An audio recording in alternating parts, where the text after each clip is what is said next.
नमस्कार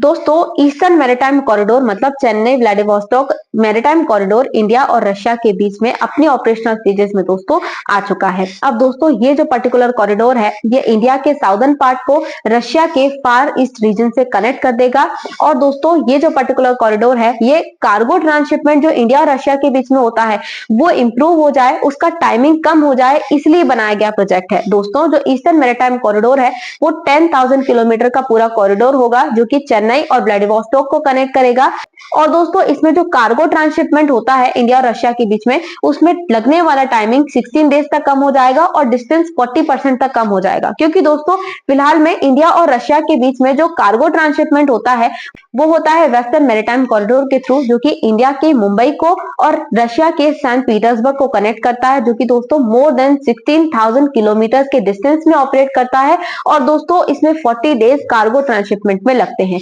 अब दोस्तों इसी टाइमिंग को कम करने के लिए, लॉजिस्टिक कॉस्ट को कम करने के लिए ये पर्टिकुलर प्रोजेक्ट बनाया गया है ताकि कार्गो ट्रांसशिपमेंट कम से कम समय में इंडिया और रशिया के बीच में हो सके। दोस्तों जो ईस्टर्न मैरीटाइम कॉरिडोर है वो सी ऑफ जापान के थ्रू, मलक्का स्टेट के थ्रू, अंडमान सी के थ्रू, बे ऑफ बंगाल के थ्रू, ईस्ट चाइना सी के थ्रू और साउथ चाइना सी के थ्रू पास होगा। और दोस्तों इसमें कई सारे पोर्ट्स को इंक्लूड किया जा सकता है, जैसे कि डालियन को, होची मिन सिटी को, कुआलालंपुर को, सिंगापुर को, चेन्नई को, ढाका को और कई सारे पोर्ट्स को, ताकि दोस्तों जो ट्रांसशिपमेंट होता है उसमें अगर पोर्ट्स की हेल्प हम ले सकते हैं तो वो भी ले सके। और इसलिए दोस्तों इस पर्टिकुलर प्रोजेक्ट का बहुत ज्यादा सिग्निफिकेंस है, ना केवल सिर्फ एक एरिया में बल्कि कई सारे एरियाज में। जैसे कि पहले तो दोस्तों ये लॉजिस्टिक कॉस्ट कम कर देगा, क्योंकि दोस्तों जो कार्गो ट्रांसशिपमेंट होता है उसमें 16 डेज कम हो जाएंगे टाइमिंग में और 40% तक डिस्टेंस कम हो जाएगा, जिसकी वजह से जितना जल्दी कार्गो ट्रांसशिपमेंट इंडिया और रशिया के बीच में होगा उतना ही कम दोस्तों उसका लॉजिस्टिक कॉस्ट इंडिया और रशिया के लिए होगा। इसके अलावा दोस्तों ये चाइना के डोमिनेंस को कम करने में काफी ज्यादा हेल्प करने वाला है, क्योंकि दोस्तों ये जो पर्टिकुलर प्रोजेक्ट है ये पास होगा साउथ चाइना सी के थ्रू। और दोस्तों ये क्योंकि प्रोजेक्ट चेन्नई और व्लादिवोस्टोक को कनेक्ट करने वाला है, तो जो व्लादिवोस्टोक रीजन है दोस्तों वो रशिया और चाइना की बॉर्डर के पास में है,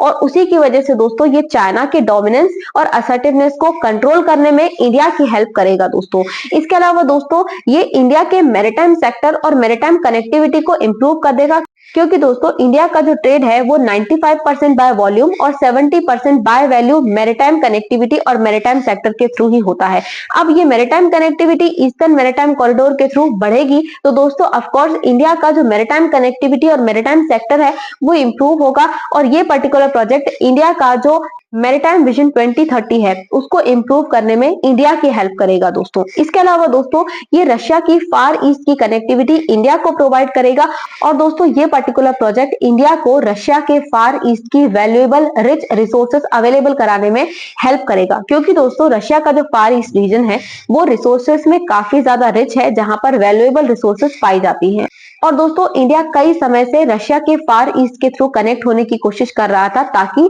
इन सारी वैल्यूएबल रिसोर्सेज को अवेलेबल इंडिया के लिए किया जा सके। और दोस्तों अब ये जो ईस्टर्न मैरीटाइम कॉरिडोर है ये इंडिया को वो पॉसिबिलिटी प्रोवाइड करने वाला है जब रशिया के फार ईस्ट की रिसोर्सेज हमारे पास में अवेलेबल हो पाएंगी, क्योंकि कनेक्टिविटी होने वाली है दोस्तों इस पर्टिकुलर प्रोजेक्ट से। और दोस्तों ये जो पर्टिकुलर प्रोजेक्ट है ये इंडिया और रशिया के बीच में जो ट्रेड रिलेशंस है उनको इंप्रूव करेगा, साथ ही साथ में कार्गो ट्रांसशिपमेंट को फास्टन भी बनाएगा और इजी भी बनाएगा दोस्तों।